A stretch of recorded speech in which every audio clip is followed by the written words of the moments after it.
Today we'll be talking about Cabin in the Sky, distributed in 1943. During this time, the U.S. was part of the Allies fighting against the axis of evil during World War II. In America, African Americans were facing another war against bigotry and racial oppression. During this time as well, A. Philip Randolph pressured President Roosevelt to issue Executive Order 8802 to forbid racial and religious discrimination in war industries. This was through the March on Washington. Because of international pressure and feeling embarrassed globally, President Roosevelt did make the order pass through, and the War Department finally became integrated. They formed the 1st Army Air Corps squads for black cadets.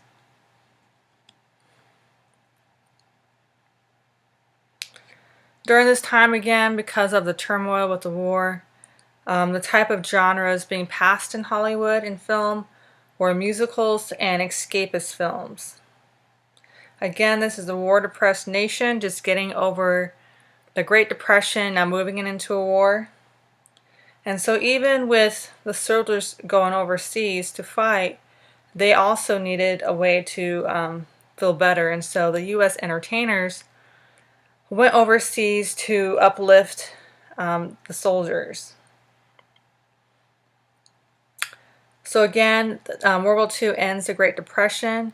Over 2.5 million African American men registered for the draft, and black women also volunteered in large numbers.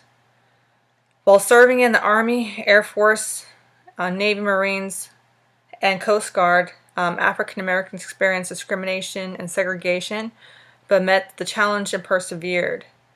They served their country with distinction, made valuable contributions to the war effort, and earned high praises and commendations for the struggles and sacrifices. Again, in the U.S., blacks in the 1940s, especially those in the South, faced Jim Crow laws that treated German prisoners of war better than American citizens of color. And the military reflected this segregation as limited black enlistees to less than 10%, or approximately 1.1 million of troop force.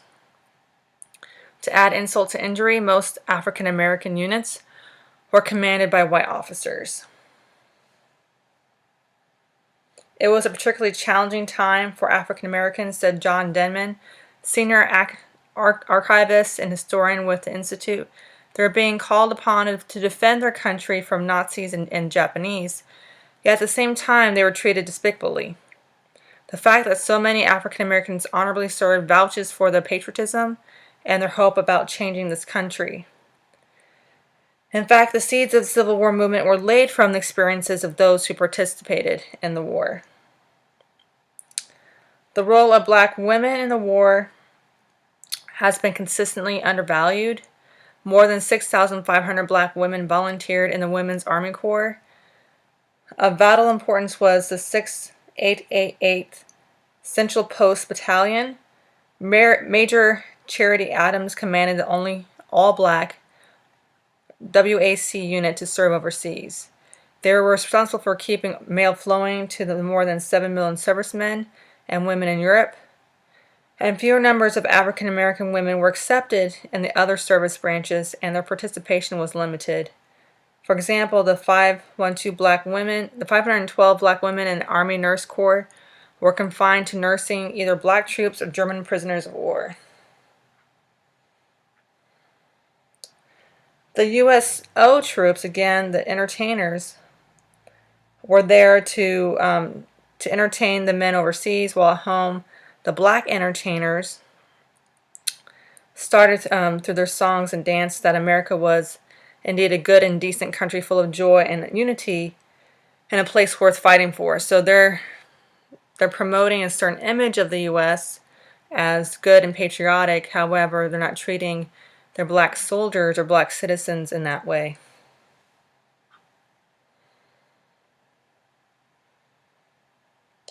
The new Negroes came out in the entertainment industry as well. They wanted more black characters with more variety. And these characters were used as social statements to talk about how the black community was doing. They also played homage to the democratic way of life. These characters played more than roles than mammies and servants, but doctors and teachers. And so we see a more variety and a more representation of what the black middle class is now looking like.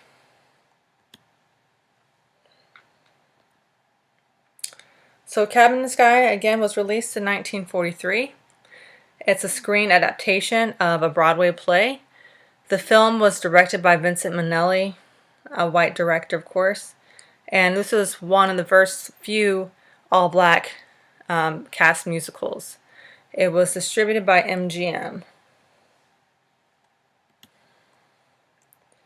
The themes that we can see in Cabin in the Sky is good versus bad, or evil versus good. We see a battle between the Lord and the devil, played by Rex Ingram as Lucifer Jr. and Kenneth Spencer as the General. We also can see themes of sexuality versus morality. We see that Georgia Brown is a temptress, whereas Petunia is morally upright. We see also, if you look closer, a childlike understanding of divinity. The way that African American communities are supposedly understanding their faith and religion is with a childlike understanding, not really deeply theological. We also see that men have a hard time staying on track, that they need their good wives praying for them, or else they'll become good for nothings. We see that especially when little Joe wins the Irish sweepstakes, becoming a big spender and spending time with Georgia Brown in the club. What this is saying is that too much money for black people puts them in trouble, and that money comes from the devil.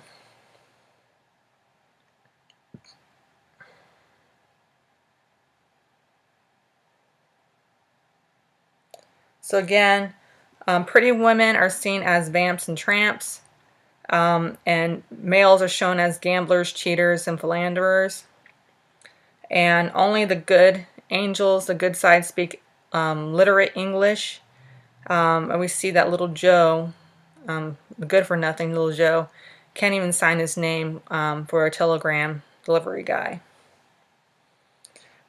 So when we studied this, recalling what Minnelli said, he said that Cabin in the Sky had some problems. If there were any reservations about the film, they revolved around the story, which reinforced naive, childlike stereotypes of blacks. He says that he knew there were such people as the deeply pious Petunia and Joe, her weak gambler of a husband, and that such wives constantly prayed for their wavering souls of their men. If I was going to make a picture about such people, I would approach it with great affection rather than condensation. So what I gather from this quote is that he's saying that these people actually do exist, and that he's trying to make them represented in the best light.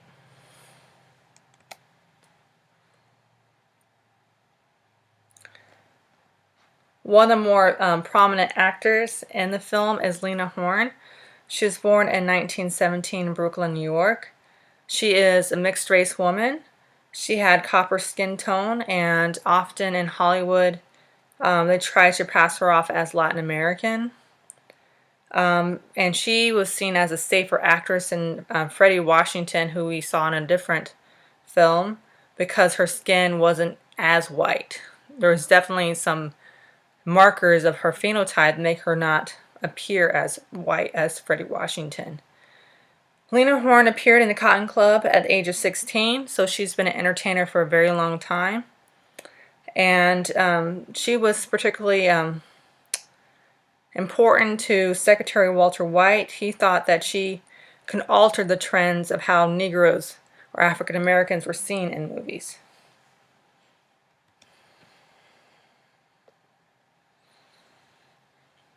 Lena Horne is also important because she was the first African American signed to a major studio, MGM. And in The Cabin in the Sky, she played Georgia Brown again, the temptress. She was cast as exotic siren. She's often seen in the film as singing and in very sultry positions. In other films, she was often included in performance pieces. She didn't really have a part that she played. She often just played herself. And this was due to appease the Southern audiences. So when she came in the film, they can easily just edit her part out and make the Southern audiences compliant or happy.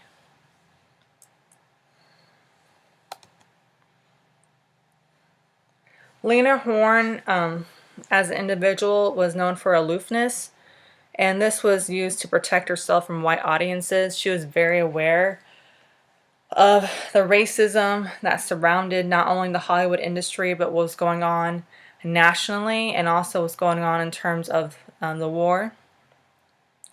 She was a USO entertainer, and although her audiences were segregated, even the German prisoners of war had more privileges than the black soldiers. So what she did was that she moved in the back of the audience to sing for the black soldiers.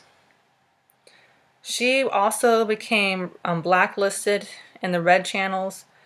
She was involved in the Council for African Affairs, part of the Progressive Citizens of America, and she was seen as a communist during the McCarthy eras.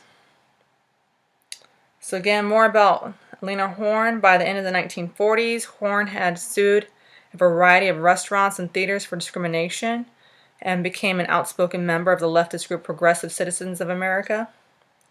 McCarthyism was sweeping through Hollywood, and Horne soon found herself blacklisted. Since she was unable to work in film, television, theater, or recording, she performed primarily in posh nightclubs around the country. The band eased in the mid-1950s, and Horne returned to the screen in the 1956 comedy Meet Me in Las Vegas. In spite of having been blacklisted, Horne remained active in the civil rights movement. She performed at rallies around the country on behalf of the National Association for the Advancement of Colored People, or NAACP, and the National Council for Negro Women, and participated in the 1963 March on Washington. So just like we saw with Paul Robeson, she was also very politically active. Another major actor in the film is Ethel Waters. She was born in Chester, Pennsylvania in 1886. She grew up poor as a child of tenement farmers. She had a very hard life. She aided workers in the sex industry. She was married at 13 years old and worked as a chambermaid and laundress. She performed at nightclubs as a singer and was the first woman to perform W.C. Handy's St. Louis Blues. So as an actress, she was known to be very stubborn and hard to work with. But if we can reflect on her life, we can probably see why this would be the case. She had to learn how to survive in very, very hard environments. So Ethel Waters, she is known as a Broadway star. But however, in film, she played stoic maternal figures. In Cabin in the Sky, she played Petunia. And she actually did not accept this part until significant changes were made. So again, this part was not something that she openly accepted. It had to be changed so it wouldn't be so stereotypical. And she often, in her parts, made things more nuanced, although the original script or character development was very limited. So it was significant since Waters had shattered a long-standing myth that black women could perform only as singers, dancers, or comedians. Waters has worked for the establishment of African American women as major American dramatic actress. So here we see that she's taking agency, changing the way the roles have been written for particular characters, and making changes for her own benefit and the benefit of representation for the African American community.